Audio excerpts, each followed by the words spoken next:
Hi,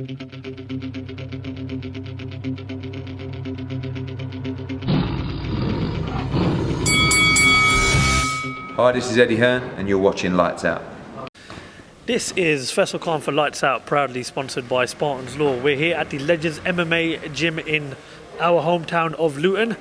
Delighted to be joined by professional MMA fighter Ibraheem Choudhary, repping Farley Hill. Yeah, good area, got a lot of friends there. Ibraheem, how you doing, brother? Alhamdulillah, bro. Not too bad, thank you, man. Not too bad, thank you, brother. How are you, man?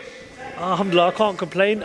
Looks like Faisal's got you going through the grind. It looks like you're working hard. How's training camp and how's preparation going for what we hope is your next fight? Alhamdulillah, bro. I can't complain, man. Everything's going well. Everything's going good.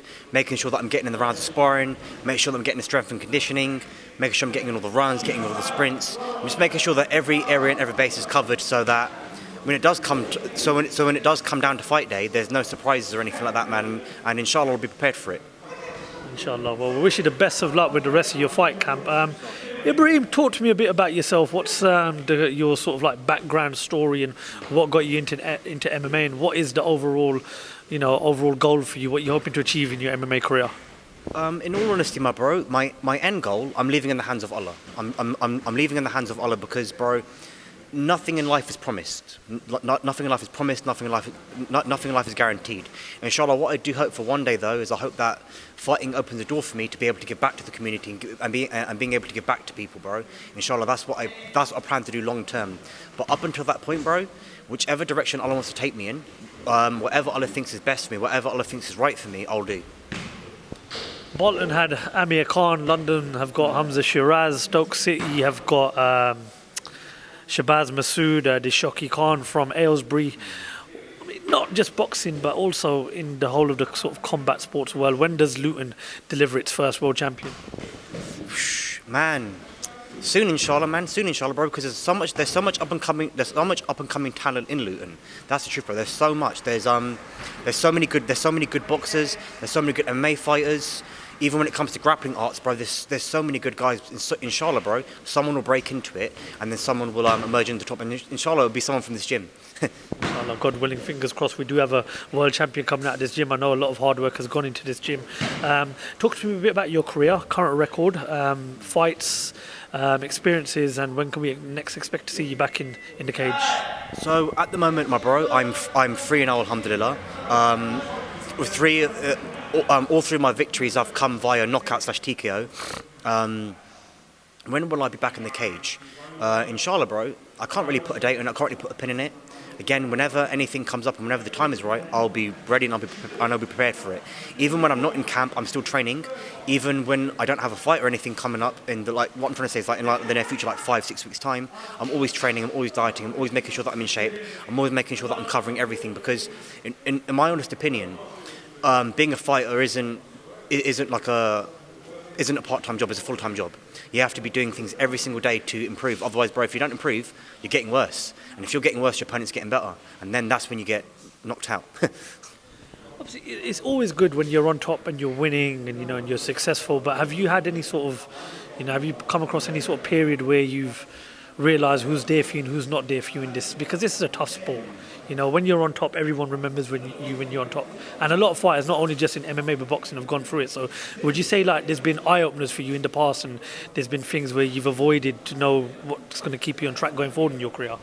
Absolutely, certainly, my bro. You realise who your actual true brothers are, who your actual true friends are. You realise who's got your back and who's just saying they've got your back. You realise who supports you and who doesn't support you. You'll always have friends who want to go clubbing, who want to go shisha bars, who want to go mess around. But then when it comes to look, man, I need you to help me to put in some work to do X, Y, and Z, they've always got some kind of mad excuse. So I have been through periods like that in my life, bro. But I don't really take these things personal. If Allah reveals to me what someone's true colours are, what someone's true characteristics are, I'll keep them at an arm's distance and I'll keep my peace. And the people who Allah pushes towards me who are of benefit to me, and it's not because I've got anything to get out of anyone, but it can even be like this, bro. You can have an elder who kind of pulls you towards the religion. People like that, I encourage and I try to hold near and dear to me. And inshallah, if Allah does give me the opportunity to give back to them, I'll give back to them. Okay, so let's talk a bit about the sport that you love and the sport that you participate in, MMA. Who's your favourite fighter right now in the MMA world and why?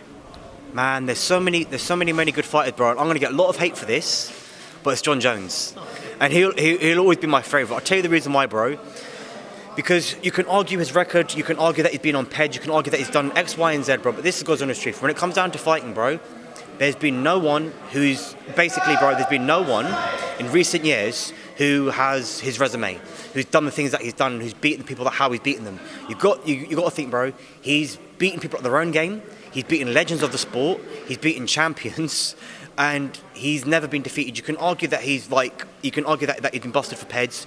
You can argue his altercations outside of the cage, bro. But when it comes to being in the cage, genuinely, in my honest opinion, bro, he's hands down the best. Him and GSP are the two best examples of mixed martial arts. GSP is more of a positive role model because John Jones does mess about, bro. I'll admit that. But when it comes to my favourite current fighter, he's there, my bro.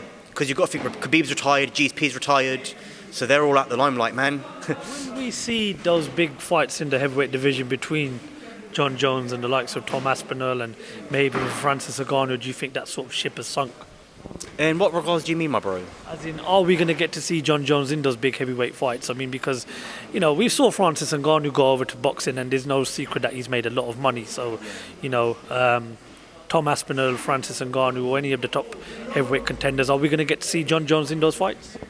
To be honest, my bro, it's quite hard to say because you've got to think, right?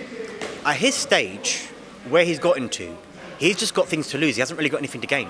Now, what I mean by that is, if he wins, all people will say is that, oh, you beat this guy, he wasn't good. Someone else is going to beat you, because they've done the same thing with Khabib. You've got to think, throughout Khabib's entire career, it was always someone's going to beat him, this is the person to beat him, oh, this person's going to beat him. So they're just waiting for your downfall. So he's not really got anything to gain, and he's got everything to lose out of this. Even if he was to get a massive paycheck, all it will do is, it won't really do anything for him in terms of his history, his legacy, and his career. So sorry, continue. No, it's fine, bro. So I can't really see him taking that gamble, to be honest. I don't know if you've heard of us, but Lights Out is more of a boxing page, but I've got time to interview anybody and everybody. Boxing wise, who's your favourite fighter right now? Which guy in the sort of boxing world stands out for you right now? Why? There's quite a few names, bro, but in all honesty, Terence Crawford, he's without a doubt my absolute favourite at this current point of time, bro, because he in my opinion is the exact character, the exact person, the exact type of fighter that you need to actually be to be a nasty boxer, because man, he's encountered a lot of adversity, and man, his stories and some of the things you hear about him, he's just a complete dog. Like, the guy got shot in the back of the head and he drove himself to the hospital. How do you even do that, man? Bro, when he's growing up, bro, his mum was paying other kids to try and knock him out. Like, bro, he broke his hand. What does he do? Does he stop fighting? Does he stop training? No. He becomes a master in southpaw, and then he beats some of the top boxers in southpaw. Like, bro, him in my opinion, he's not going to get the respect he deserves until about 10-15 years time. That's the thing with the MMA and boxing world, is when fighters retire, I think that's when people actually start to remember him. Ibraheem, where can the viewers find you on social media? You can find me on Instagram. My Instagram is gains.ibc. Ibraheem, it's been an absolute pleasure speaking to you. Thank you very much for your time. Inshallah, we wish you the best of luck with the rest of your career, and hopefully we get to catch up again soon. Jazakallah, my bro. I really appreciate it, man. It was very nice meeting you too, my bro. And thank you so much for the interview. That's all I'm making, my thank you, man. Thank you very much.